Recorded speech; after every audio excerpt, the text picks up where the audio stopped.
আপুনি বাৰু এনেকৈ মাৰধৰ কৰিব লাগেনে ল'ৰাজনৰ তেজ ওলাই যোৱাকৈ? তেওঁতো আচৰিত হৈছে, মইতো কাকো প্ৰহাৰ কৰা নাই। কি কথা কয় আপুনি? আপুনি প্ৰহাৰ কৰিছে, তেওঁ মোক আহি কৈছে নহয়। আৰু আপুনি বাৰু ইমান সৰু কথা এটাতে তেওঁক প্ৰহাৰ কৰিব লাগেনে?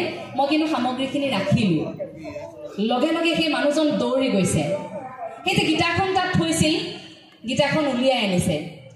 উলিয়াই আনি যেতিয়া আইগৰাকীয়ে কৈছে যে যুৱকজনৰ ওঠেৰে তেজ ওলাই আছে, লগে লগে তেওঁ চাইছে গীতাখন উলিয়াই, সেই যে বাক্যকেইটাত ৰঙা কলমেৰে যে আগ দি থৈছিল, তেওঁ বুজিবলৈ বাকী নাথাকিল যে ভগৱন্তৰ সেয়া এক ৰূপ আছিল। আৰু সেই ৰঙা কলমৰ চিয়াহীবোৰ, সেই দাগবোৰ সেই যুৱকগৰাকীৰ তেজ হৈ নিগৰিছিল দুই ওঠত।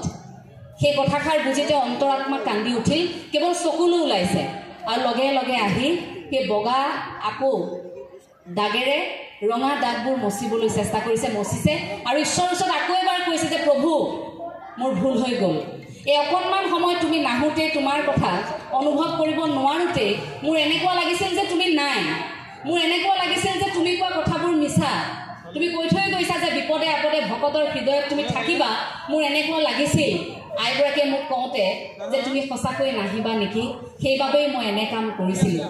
আচৰিত হৈ সেইদিনা যেতিয়া ভগৱন্তৰ উপস্থিতি তেওঁ পালে, জীৱনটো ধন্য হ'ল বুলি ভাবিলে। কথাখিনি কাল্পনিক যদিও এই কথাষাৰ আপোনাৰ মোৰ জীৱনত প্ৰতিদিনেই হৈ আছে।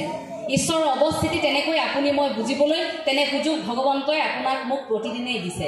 আৰু সেই ভগৱন্তক বুজিবৰ বাবে এটা মন যে আমাক লাগে, সেই মনটোৰ সৈতে সংপৃক্ত হৈ থাকিবৰ বাবে এখন মঞ্চ যে আমাক লাগে, সেই মঞ্চখন সাজু কৰি দিলে জগতগুৰু শ্ৰীমন্ত শংকৰদেৱ গুৰুজনাই। আৰু সেই গুৰুজনাকে বুকুত সাৱটি, গুৰুজনাকে প্ৰচাৰ প্ৰসাৰ কৰাৰ উদ্দেশ্যে এই শ্ৰীমন্ত শংকৰদেৱ সংঘ।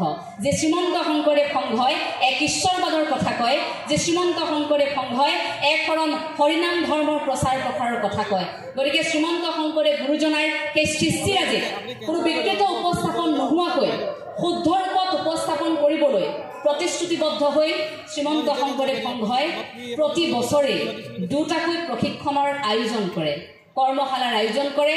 মূলৰ পৰ্যায়ত, জিলাৰ পৰ্যায়ত, আঞ্চলিক পৰ্যায়ত, প্ৰাথমিক পৰ্যায়ত, য'ত বিভিন্ন প্ৰান্তৰ পৰা কোনো জাতি জনগোষ্ঠীৰ ভেদাভেদ নথকাকৈ, কোনো ধৰ্মৰ ভেদাভেদ নথকাকৈ প্ৰতিগৰাকীয়ে অংশগ্ৰহণ কৰিব পাৰে। সেই সুযোগ শ্ৰীমন্ত শংকৰদেৱ সংঘই দিছে। গতিকে তেনে এখন মঞ্চত এটি সাংস্কৃতিক অনুষ্ঠান, ইমান বিশাল এটি অনুষ্ঠান, ভকত বৈষ্ণৱৰ সন্মুখত তেনে এটি অনুষ্ঠানৰ উদ্বোধকৰ দৰে দায়িত্ব আমাক অৰ্পণ কৰা হ'ল। আমাৰ তেনেই সীমিত জ্ঞান, আমি মাত্ৰ যাত্ৰা আৰম্ভ কৰিছোঁহে, আমি কেৱল এগৰাকী সেৱিকা। গতিকে আমাক দিয়া সেই দায়িত্ব আমি কেৱল পালন কৰিছোঁ। কথাখিনি আৰু দীঘলীয়া নকৰোঁ, তেওঁলোক ৰৈ আছে। এইসকল জ্যেষ্ঠ ব্যক্তিৰো আমনি লাগিব, কাৰণ অনুষ্ঠান সম্পূৰ্ণ হোৱালৈকে আপোনালোক সকলোৰে সহায় সহযোগিতা লাগিব। আপোনালোক সকলোৰে শ্ৰীচৰণত সেৱা জনাই আজিৰ এই শ্ৰীমন্ত শংকৰদেৱ সংঘৰ 94 সংখ্যক বাৰ্ষিক অধিৱেশনৰ বৈষ্ণৱ পণ্ডিত সোণাৰাম চুতীয়াহাটা সমন্বয় ক্ষেত্ৰৰ মৌবন্ধা এডালতলি পথাৰৰ আজি প্ৰথম দিনৰ সাংস্কৃতিক অনুষ্ঠানৰ শুভ উদ্বোধন হ'ল বুলি আপোনাসৱৰ সন্মুখত আমি ঘোষণা কৰিলোঁ। আৰু আপোনাসৱৰ শ্ৰীচৰণৰ শেষত আমি সেৱা ধৰিছোঁ। কৃষ্ণ।